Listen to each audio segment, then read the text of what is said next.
North Melbourne and Carlton, the Good Friday itch that the AFL hasn't been able to scratch. They might have just been able to do it here because we're headed for a sellout at Marvel Stadium tomorrow afternoon, Kingy. 4:20. This one, you're in the SEN commentary box with BP and Dwayne Russell as well.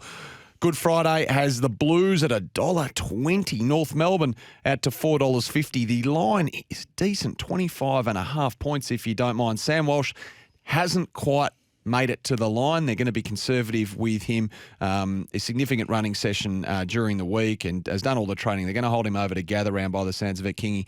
But that's a big line to have at bluebet.com.au. They lost a player each at the tribunal, of course. Blake Acres, Griffin Logan. Griffin Logan's absence you might be touching on. Yeah, well, it's just another key defender. So no Ben Mackay, no Griffin Logan. So this is not the week you want to be barren of key post defenders. Well, or are you? Because Harry Mackay. Oh, hang on. Does Harry Mackay need a rocket up him? Are you there, Harry? Yeah. I know you touched on him with Jared. I did. Look, he's been okay. He just hasn't hit the scoreboard. It's a bit like the Joe Danaher defence, though. If he kicks the 3 instead of 1 goal 2, then maybe we're not talking about him. Yeah, but he's been asked to do some different things late in games, and he was very good when he was there to save a game for the Blues. But are you on board with the separation and the rooster? I'm not on board the rooster chat. No. I don't. Yeah, I bow to those guys who played forward, who watched that close to the eye. But what I do know is that their profile has flipped from last year, Carlton. So last year they were stoppage, burst, handball out, chain out, score. Second best in the competition. This year that's 15th. So people say, what does Walsh mean to Carlton? We haven't had Hewitt there. We haven't had Kennedy there. So as soon as you get a little bit out of whack in the midfield, you lose that totally. So they've gone from top 2 to bottom 4 at points from stoppage, or the gap between what you score and they score, the difference. Yep. And on turnover, they've become a really good punishing team.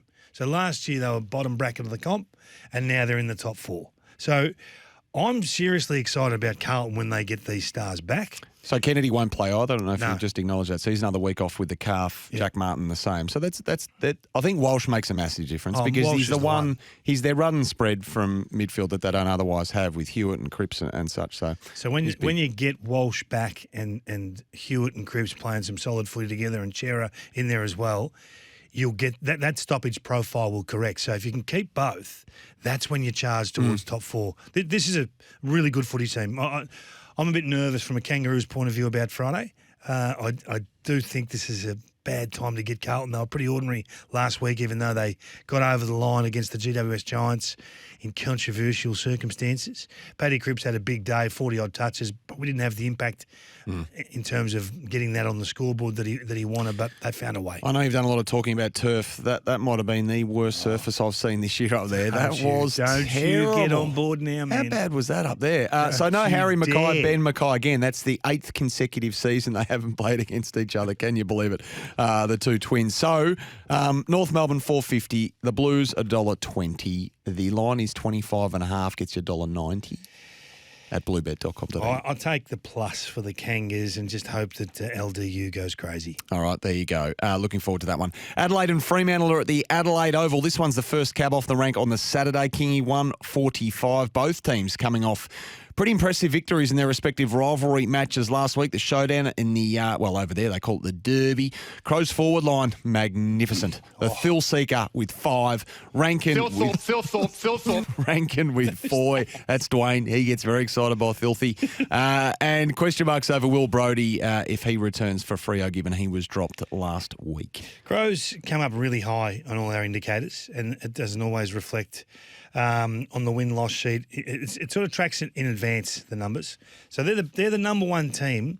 If you give them the ball, they'll get it on the scoreboard. Number 1, the Adelaide Crows. And I think it's because of their playmakers. Well, what Isaac Rankin's been able to do this forward line is quite stunning. He was everywhere last week when they needed him to be. And the matchup, who would be the logical matchup? That's where I'm having real trouble with identifying because... For the Thilthorpe? No, for Rankin. Isaac. Because at stoppages, he's the one that... I keep saying 450 stoppages is the best in the competition, and I just don't know who could do the job on him. Do you trust a Ryan to do it?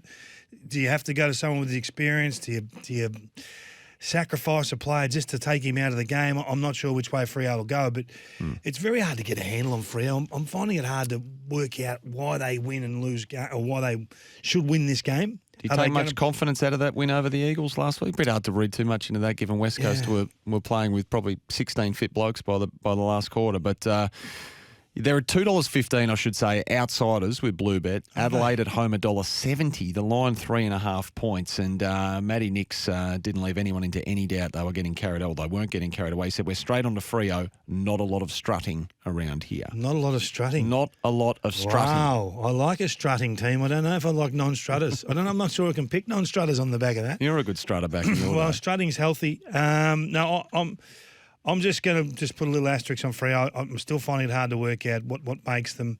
Sarong and Brayshaw had more damage in their game last week. They went through the corridor more regularly and played with speed. If they do that again, they'll win this game. If they go back to the chip stuff and allow Adelaide to dictate the speed of the game, then I think the Crows will win and win well. I like the Crows just straight up $1.70. Yeah, not a bad option. All right, let's go to Richmond and the Western Bulldogs. This is a Saturday twilight affair, 4:35 at the MCG. And our man Jay Case in the commentary box here, Jordan Canellis, alongside Sammy Hargraves and Scotty Lucas on specials. The Tigers $1.48 with Bluebet. The Dogs, punters aren't loving them, $2.65. The line is 11.5 points. The Tigers just pipped by the Pies last Friday night in the wet at the MCG. They were outlasted, weren't they, really, in the end? And the Dogs, what a great story during the week. James O'Donnell, son of Simon, Scoob, is a Cat B rookie, poaching him from cricket, and the third generation VFL, AFL player with his grandfather Kevin, his father obviously Simon, playing games for the Saints during the 40s and the 80s respectively. Amazing. Doesn't change the fact that Dogs can't kick a winning score though. Another sauce into the league. That's right. Did you see the little mano on mano Luke Beveridge, Jackson McRae? Yes, little cuddle. What's that about? I think that I like seeing that sort of stuff. That's the vision that I like. I know you say you don't see anything when you go into the rooms and those sorts of areas, but Jack McRae is a player that I think the coach has lost. That would have been vital tactical insight for Daisy, would it? Has lost lost a little bit of trust in Jackson. He hasn't put him in the middle as often as what he has the last couple of years. And I think the arm around was, hey, listen, I can put you on the half-forward flank. I can leave you there for one. You've been there for half the game last week, third of the game the week before. Or are you going to play tough enough? And can I trust your magnet to go back into the where the fire is at its hottest in the middle of the ground, and you get the job done? I think that was the powwow that he's had. I wouldn't be surprised if you see McRae respond and get the job done. What's happening with their connection, as Luke Beveridge would call it? Okay, so they beat Brisbane. They beat Brisbane last week, but really struggled to hit the scoreboard in that game, 67-53, just an ugly grind. Should we be concerned over the synergy going forward? Well, everywhere you look, there's red. They're 18th for if you give them the ball, they're the worst team in the competition to turn that into a score anywhere on the field. So there's problems. I don't know what it is. I don't know whether the mix is right. I don't know whether they thought they could go seriously tall at the start of the year. Hard to assess. Hasn't worked. Yep. Bontempelli now has to be in the midfield more than pinching forward. So that's going to hurt their forward 50 even more. They just need Aaron Norton to light up. That's the simple answer for me. Been a wonderful player for the last 18 months, 2 years. Can he do it again? Can he find some form and start hitting the scoreboard a bit more regularly for them? Well, Tigers get the reinforcements in, don't they? Dusty Martin to come back, Hopper as well. Short, Soldo, Gibcus still out short. Probably just another week away, I think. But Gibcus is the one, isn't he? How far away Gibcus? No, I'm not sure. Another 3 probably? Yeah, it wouldn't be next week, I wouldn't have thought. No, they're light on down back, and obviously they're missing Robbie Tarrant as well long term. So who do you like, Kingy? Could you trust Richmond obviously more than the Western Bulldogs at the moment? Yeah, I do, and I just think their ends are pretty strong. Hopper's become a pretty important player for them very quickly, so Taranto and Hopper in there to be probably too tough. Yeah, their clearance we speak about the changes Collingwood have made, but Richmond have made some decent changes as well. They still, they still look amazing with the ball though. I still think that their upside is huge with the ball in hand. I still think that trait is there. Not to shoot you down, but this may not be a spectacle for the eye. Why is that? Western Bulldogs 18th when you give them the ball in terms of turning into a score, and Richmond 17th. Fair dinkum. Geez, my eyes would suggest. So their forward 50 is not working. Their forward 50's letting them down. Right. So they need to. But the ball's pinging in there quick enough. The names down there, the magnets look terrific, but at the moment it's not working. I know this is a sensitive question for you to answer. Do you think there'll be a time this year where Damien Hardwick might need to sensitively navigate the selection of his champion forward, Jack Rewald? Jack's done it in bursts. I'm not jumping off Jack just yet. I'm challenging Bolton to get his hands on the ball. I'm challenging maybe Cochrane to do a bit more crumbing and tackling. And Dusty just needs to show that he's still got that step and that burst and that finishing capability. Gibca's 3 to 5 weeks away with that serious hamstring injury, by the way, just for the record. So Richmond, $1.48 favourites with Bluebet. The Dogs right at to $2.65. The line is 11.5 points. Kingy, what option are you taking? No, just the flat bet on the tags to win. I agree with you. $1.48. Get the game you want when you want this NRL season, by the way, with KO Sports. Now we go to Marvel on the Saturday night. Let's whip through a couple of these games on the Saturday, Kingy. It's the Saints and the Gold Coast Suns. Mason Wood, yes, incredibly, will be fit to play. Now, I'm assuming he will take his spot in this side. A shoulder injury last week, was set to miss several games, might not miss any. Jimmy Webster, though, he will. He's going to miss at least 5 weeks with that cheekbone. Nasiah Wanganeen Millera signed a 2-year contract extension. 100th game for Benny Ainsworth at the Suns, who got the upset of the week last week. They rolled the Cats at home. Do you give him a chance here? Yeah, absolutely. I think they've worked out what their benchmarks are, the Suns. I think that they're on the back of Matty Rao's sheer brutality at stoppage. We saw Lukosius play forward of centre in a fashion that he hasn't ever shown us before. He's 80 games into his AFL career, and I think the penny might have dropped for a couple of these guys. Ballard was terrific down back. So I know we've had a few false dawns with the Suns, so we just need to see whether they can actually string a few wins together or a few good performances together. Yep. The Saints are running.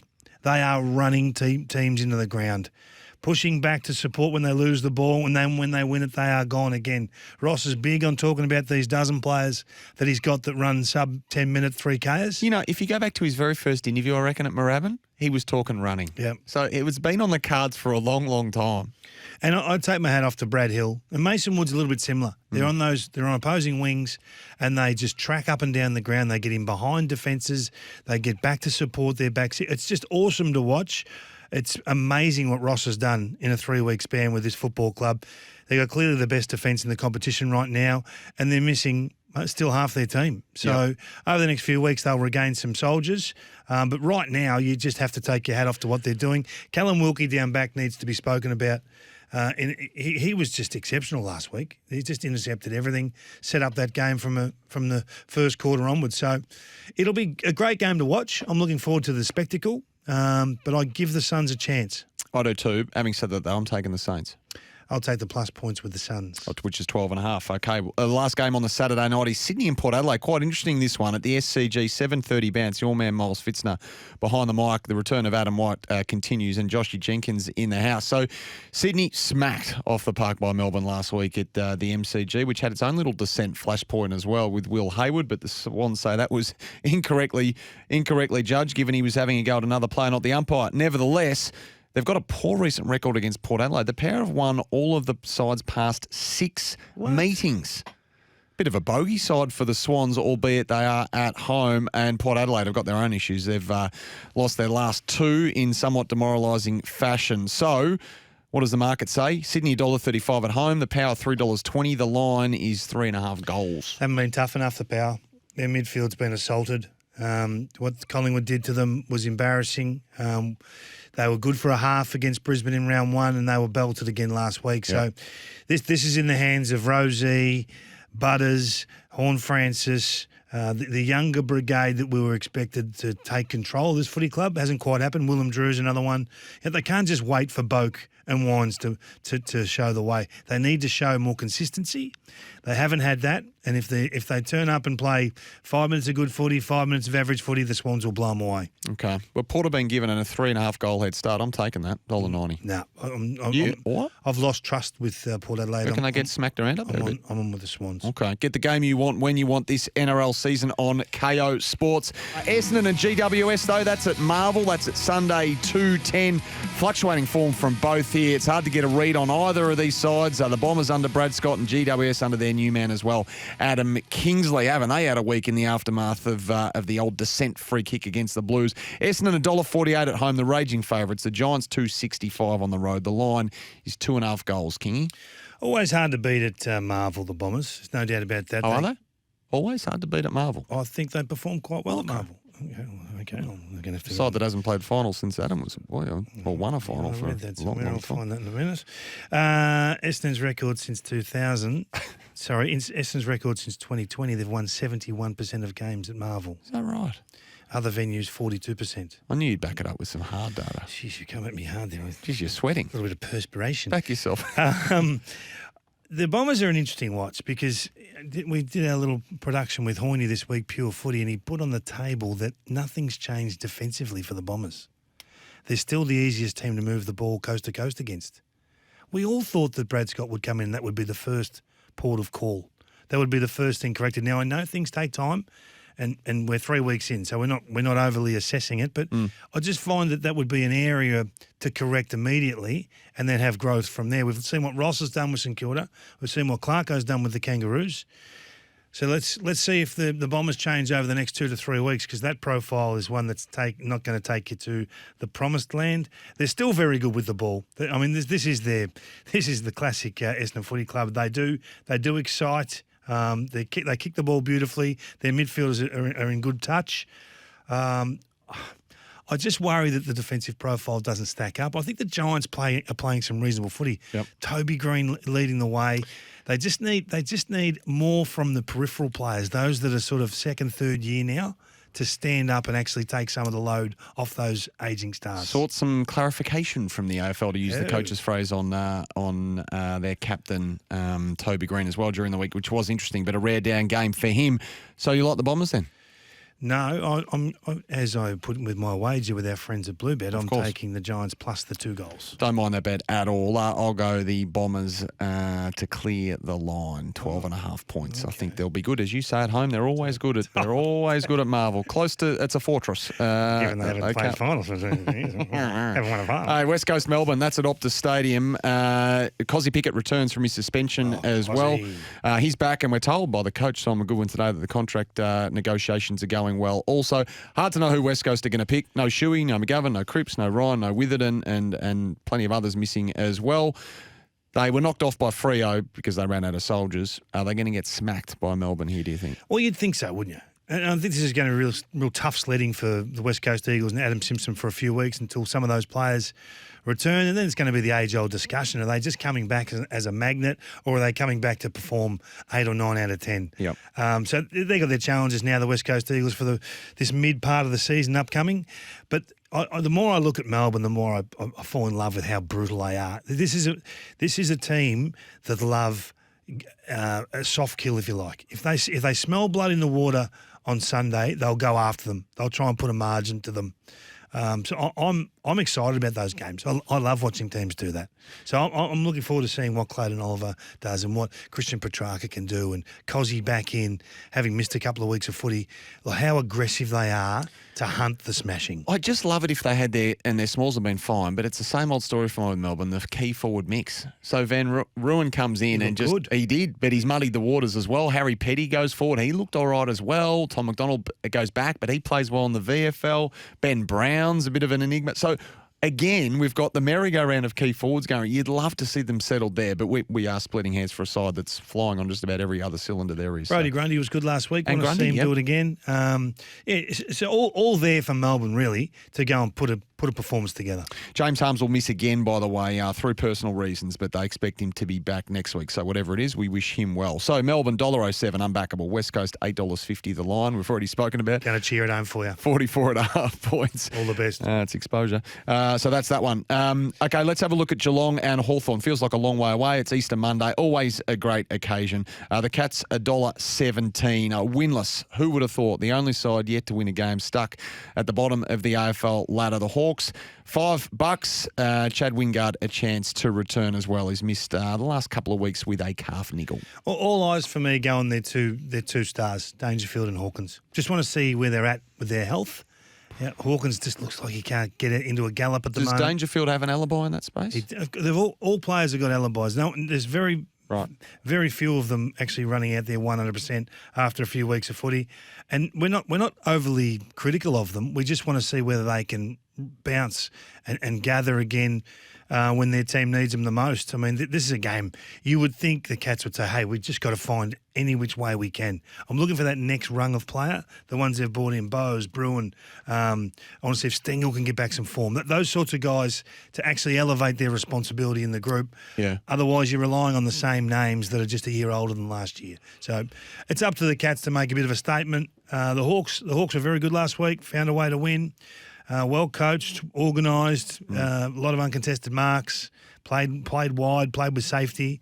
Will Day was terrific. Yep. I'm a massive fan of what he's doing now. He's going into the middle of the ground. Wingard's coming back, so they got another spark forward. You just think the Cats would say, we cannot afford to give Hawthorn a sniff here and try and put this to bed as early as they can. They've just been so off their tucker. It's amazing. So we're looking for signs of life, aren't we, at Geelong? Because if they slip to zip and 4, well, then all sorts of alarm bells. That will be the story for the entirety of next week. That goes without saying. And by the way, Mitch Lewis, a shame for him. His other knee now playing up. So we're talking around 7 or 8 for him to get back. So what Sam Mitchell wouldn't give to have him into the side.